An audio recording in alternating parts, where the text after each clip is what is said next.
good morning. We have another round of personnel heading to the southern border today. We've got 76 Florida Highway Patrol, and we got 50 National Guardsmen. National Guardsmen will be leaving tonight from Plant City. The Highway Patrol is going to be leaving out of here momentarily. So this is part of a years-long effort for us to help do what the federal government has refused to do, which is to actually defend this country's borders. You've seen numbers that have been astronomical over these last 3 years. I know that what's been happening in Texas has been effective. You've seen the numbers go down, and that's really because you have Texas putting forth huge effort and then all these other states coming by to help. So we want to be a part of that. We think this is an American issue, partially just because we should have a secure country, and then partially the effects of this border invasion go to all 50 states. So we're thankful for our folks. The morale is great. People believe in the mission. The National Guardsmen, by and large, is more of a they're volunteering. Highway Patrol folks have had really good experience here. I think it's helped with the folks already on the ground there, the Texas DPS and others. So this is a team effort. If you look, though, some of the things that are happening, you got massive numbers now of Chinese coming across the border. This is incredible that we'd be allowing people from all over the world who we have no idea who they are, that they're just being able to pour in to this country. So we've said as states, we can't let this happen. I think we were the first state to really offer big support 3 years ago in 2021 because we saw the direction that this was going to take. So we're going to continue to be in this fight until the problem is solved. And we need to have the problem solved. Americans' security depends on it. American lives depend on it.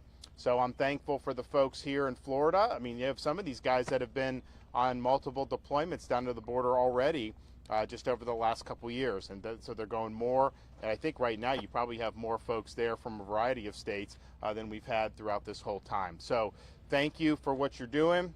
We appreciate it very much. And the state of Florida will continue to step up where the federal government fails.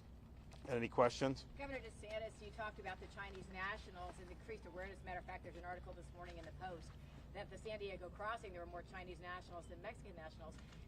Does that concept present any specific concerns in your mind? And additionally, a lot of the reporting about the Darien Gap, a lot of people have gone down there, they say the military age male. Is that sort of an alt-media conspiracy theory, or are those valid concerns in your mind? No, of course they're valid. Look, you understand why people have come from Mexico because they could probably get more jobs here. Now in Florida, we did E-Verify, so you have to be legal to work here.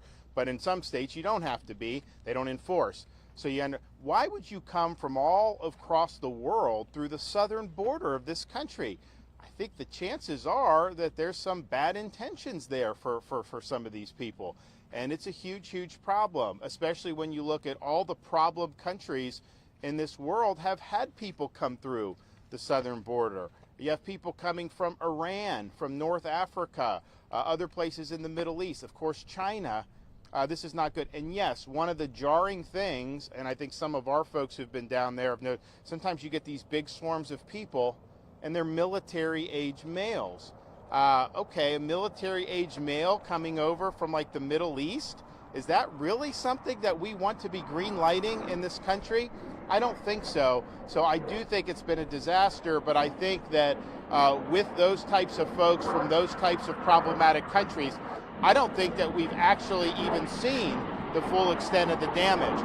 I do think there's going to be a terrorist attack in this country that people are going to be able to link to the southern border. Unfortunately, I wish I didn't believe that, but I don't see how you could have this many people come in from problematic areas and not have something bad happen. Governor, welcome back to Pensacola. Yeah. We missed you. Are you going to sign the social media bill? I haven't had a chance to review. So the House passed. They have made changes. I haven't looked at the changes yet. So we'll be processing that today and probably through the weekend and let you guys know very, very quickly. What's your message to parents in Florida about social media use? Well, I think that's one of the issues that we've wrestled with was this. On the one hand, federal law says 13 and under can't have social media accounts. That's not really enforced. So if it's the law, it should be enforced. Then when you add 14 and 15, you can definitely show how these platforms can have a negative effect. And I've always said I think social media is a net negative for kids. At the same time, we're somebody that's believed in involving parents as much as possible. And so while I think that there are harms associated with that, I do think parents could supervise in ways where it's used in ways that could be beneficial. So those are things I think you gotta strike that proper balance when you're looking at these things between policy that is helping parents get to where they want to go versus policy that may be just outright overruling parents. And so we'll be wrestling with that. I do have an on-topic and an off-topic for you. The on-topic question is, are we still going to see a deployment of the Florida State Guard to the southern border? Is that still happening? And then the off-topic legislative question is, one of those talker bills, the left lane bill, is going to be headed to your desk that would basically prevent people from cruising in the furthest left lane in highways, I think, that were 65 miles per hour or higher. Would you sign that policy? So I knew that bill was percolating. I saw that they did pass it. I'm actually going to speak to our highway patrol folks. I'll talk to Dave. I'll talk to the colonel to just try to figure out what would that mean practically. I do think that if you see somebody on the interstate that's going 60 miles an hour in the left lane, obviously, that can present a safety hazard too. On the other hand, to force everybody over and not do that, even if you're going the speed limit, and then we're going to be pulling people over for that? How would that work? So I'm going to actually talk to people that do this for a living, see whether they think it would be a benefit, both in terms of safety, but also, we want convenience too. We want people to be able to get where they can go as quickly and as safely as possible, but then also enforcement. Are these guys going to is that going to radically change how they do their job in terms of enforcement? Anyone else? All right, well, yeah, go ahead. I was just going to say, this is way off topic, and forgive me if somebody else has asked you. If you had it to do all over again with the presidential run, would you do it all over again? Oh, yeah, of course. This country needs big change. You need someone that's going to go in there and get all this done. I was somebody that had the ability to do that, and I think we had to offer that to the folks. We had some people agreed with that in Iowa, but not enough agreed with it. And so, but the good thing is you have a right to throw your hat in the ring. You also have an ability for me to sit here and say, 2023 was the most productive year that we've ever had in the history of the state of Florida in terms of if you look at the accomplishments that were done there. It really was a monumental year, and we're excited to have helped lead those efforts. We had a lot of help from a lot of folks in the legislature and throughout the state, but there's a reason why people are continuing to look for Florida for leadership. There's a reason why people are continuing to want to move to the state of Florida, because we're doing it right. And I think you'll see when this legislative session settles, I think you're going to see a lot of other examples of really big wins that we're able to put points on the board where we're doing things. Just think about what we're going to do. We're going to sign the bill to release these Epstein grand jury materials down in Palm Beach.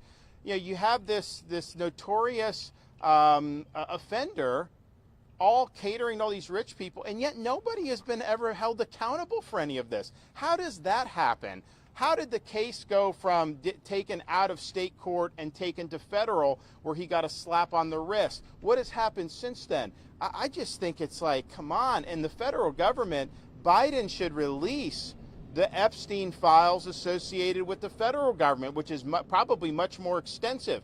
But for the legislature to do something which they have the right to do, to say the grand jury, which is normally secret, all those materials that the state of Florida, or I guess it would be that judicial circuit down there in Palm Beach has, that we want transparency on this. And so we're going to sign that legislation. That's going to be able to do some stuff for the, I think, for the betterment of the public. But man, how could you have had this going on for so long? And here we are now, 15, 20 years later, and literally nobody else has been held accountable. You just have him and you have the lady, and that's it. Man, I think people look at that and they're like, give me a break. And clearly, when you have wealth and power involved, they have a way to potentially get out. So I think it's going to be good for everybody that's out there. And we're going to make sure that we sign the bill and the public is able to see, because I do think it's really, really important. One more on the border super quick. We hear these reports about all these NGOs that are involved in this funneling of migrants into the country. Based on what you've been told or exposed to, could American tax dollars fund some of these NGOs that are in turn setting up settlement camps for people? They are no, your tax dollars, the federal government is funding that. 100% they are, and it's wrong. Our grand jury that we did for the immigration, which we did in Northwest Florida, one of their reports talked about the role that these NGOs do. These NGOs make a fortune because of illegal immigration. They bring people in, the federal government gives them money. What we did in Florida is we took action regarding their ability to interact with the state. The problem is they have this money coming from the feds. But I think you look at it, it's not just like, oh, someone shows up and they're offering charity. They are intricately involved in orchestrating movements of people from foreign countries into this country illegally. That's what those NGOs are doing. And I think they should be held accountable for that. I definitely don't think the federal government should take your tax dollars and fund that, because they're basically subsidizing the border invasion, because folks know they're coming and they're going to be able to have this landing spot with these groups. So our grand jury looked at it. There may be more that comes of that. There may be things we do in the future legislatively to be able to hold them accountable. But they have exercised absolutely a negative influence on this. They have facilitated more illegal immigration. They have not worked to combat illegal immigration at all. And there's a variety of these NGOs, and this has become like a major cottage industry where there's a lot of money at stake for this. And what you want, I mean, the bare minimum what you want to do is you have laws. You don't want to incentivize people to break laws. You want to disincentivize people to break laws. And so right now in this country, you're better off showing up illegally at the border than trying to even come legally, because of they'll literally give you a court date 3 years from now and say, oh, go enjoy your stay, across the fruited plain in the United States of America. And you're thinking to yourself, okay, well, you wonder why people are coming from all across the world to go to that southern border, because they know they're going to be able to stay.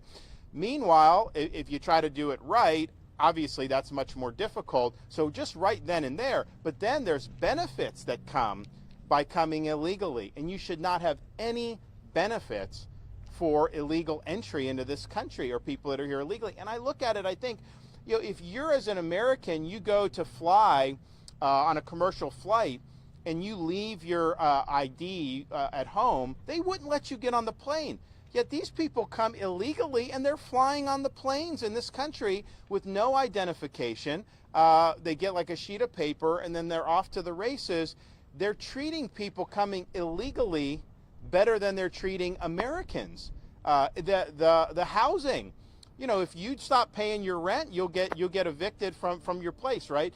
You show up in New York City and you're in these hotels, and they'll pay for the hotels at taxpayer expense. So I just think it shows that our priorities in this country are so warped right now that we would be doing this. And these NGOs are a problem. The government, Biden's administration has been a big problem. They're having this, it took them a year in Congress to impeach the Secretary of DHS. I don't know why it took him a year to do it. He had been violating the law for 2 years. And then you wait another year before you do it. But nevertheless, they did it.